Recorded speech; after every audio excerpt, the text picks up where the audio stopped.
नमस्कार दोस्तों, मैं विमलेश आप सभी दोस्तों का अपने YouTube चैनल टॉपकर एकेडमी में स्वागत करता हूं। आज मैं क्या कहें, कुछ शब्द नहीं कहने को, सच कहें तो शर्म आती है यार हिंदुस्तानी कहने, क्योंकि आज की जो घटना है गजब की है। आप लेकिन वीडियो में बने रहिएगा, क्योंकि आज थंबनेल देख के पता चल गया होगा कि जैसे कि किसी के साथ रेप जैसी केस हो जाती है, तो आखिर उसे कैसे पता लगाई जाती है कि इसके साथ रेप हुआ है नहीं हुआ है। इस वीडियो में मैं बताने वाला हूँ।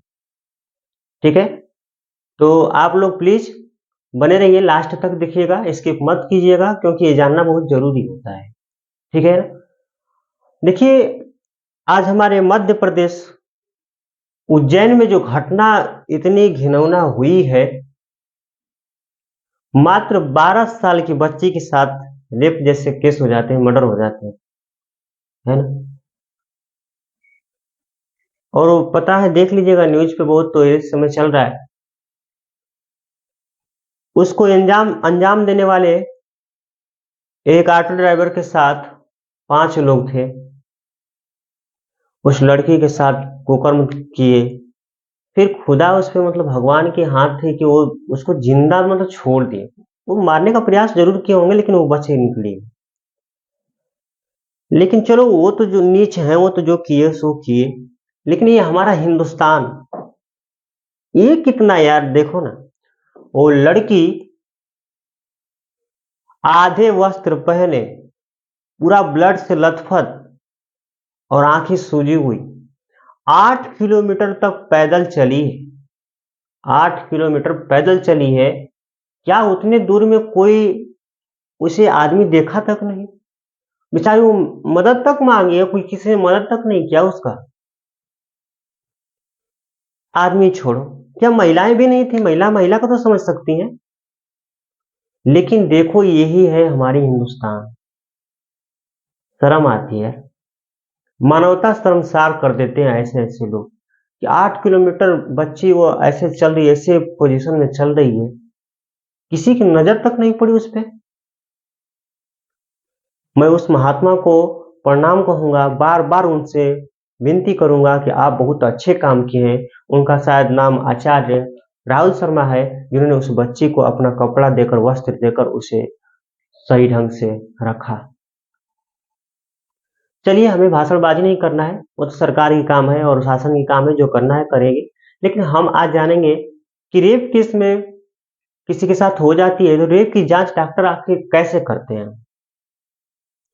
तो देखो, आज से मतलब 2005 से पहले, ठीक है, 2005 से पहले क्या होता था, टू फिंगरप्रिंट, इसका नाम था टू फिंगरप्रिंट स्टेप होता था।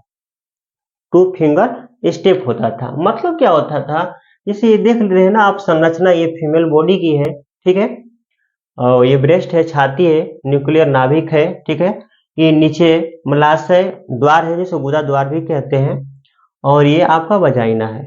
ठीक है,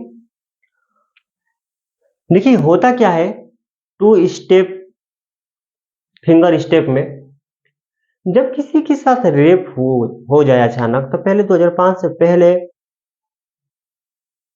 जैसे कि डॉक्टर क्या करते थे, वो हो सके फीमेल हो या मेल डॉक्टर होते थे, तो क्या करते थे वो, जैसे टू फिंगर, आपका कुछ ऐसे फिंगर, सपोज डेट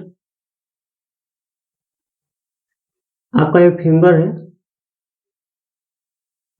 2 फिंगर है, वो क्या करते थे कि दो अपने ग्लव्स में, हाथ में ग्लव्स पहनकर 2 अंगुली इस वजाइना के अंदर वो प्रवेश करते थे, और प्रवेश करने पर जब इसे कुछ नहीं महसूस होता था, लड़की हो या फीमेल, मतलब जो भी हो, उसे नहीं, कुछ आभास नहीं होता था, तो लोग समझ जाते थे कि इसके साथ रेप हुआ है। क्यों? क्योंकि इस वजाइना की इलास्टिसिटी जो होती है, तन्यता जो होती है, उसमें वो टूट जाती, भंगुर हो जाती है, और उसमें आसानी से टू फिंगर क्या हो जाता है, एंट्री कर जाता है। और उस महिला को फीमेल पार्टनर को मतलब पता नहीं चल पाता है। ठीक है, तो इससे डॉक्टर अनुमान ये लगा लेते थे कि इनके साथ रेप जैसे मर्डर हुआ है। लेकिन यार किसी के साथ, एक तो वो बेचारी पीड़ा सह के आई और उसी में टू फिंगर प्रवेश कराना, ये भी तो कोई मतलब बलात्कार और रेप से कम थोड़ी है। ठीक है, तो क्या हुआ कि सन 2005 से अब इसको बिल्कुल बैन करा दिया गया है। बिल्कुल बैन करा दिया गया क्योंकि महिलाएं बहुत सारी कहीं मतलब इसके लिए प्रदर्शन धरना भी दिया गया कि ये तो एक और बलात्कार बलात्कार पर बलात्कार है, रेप पर रेप है। वो तो एक तो पीड़ा सह के आई और फिर उसमें वो करा जा रहा है, फिर से उंगली डाली जा रही है। तो ऐसा मतलब करके इसे बैन करा दी गई। लेकिन इससे पहले टू फिंगर स्टेप ही से मतलब पता चलता था।